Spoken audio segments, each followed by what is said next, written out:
Hello everyone, আসসালামু আলাইকুম। Welcome to my channel daily cooking with Shimu. আজকে আবারও চলে আসলাম আপনাদের মাঝে নতুন আরও একটি ভিডিও নিয়ে।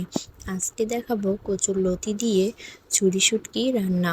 প্রথমে আমি তেল গরম করে নিলাম, তারপর অ্যাড করব রসুন, পেঁয়াজ এবং কাঁচামরিচ। তারপর অ্যাড করব আগে থেকে ভিজিয়ে রাখা শুটকিগুলো। সবগুলো উপকরণ একসাথে ভেজে নিব। ভালো মতো ভাজা হয়ে গেলে এখানে অ্যাড করব পরিমাণ মতো পানি, যতটুকু প্রয়োজন হয় আমার মশলাগুলোকে কষিয়ে নিতে।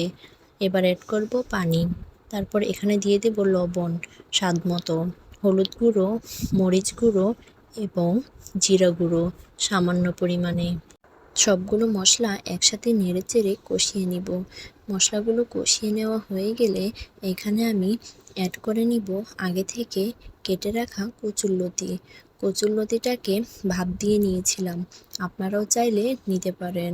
এবার অ্যাড করব কচুরলতি। শুটকির সাথে কচুরলতি ভালোভাবে কষিয়ে নিব কিছুক্ষণ। আপনারা কারা কচুরলতি পছন্দ করেন কমেন্টে জানাতে পারেন। আপনারা যারা শুটকি খেতে পছন্দ করেন তারাও জানাতে পারেন। এভাবে কিছুক্ষণ ঢেকে কষিয়ে নিব।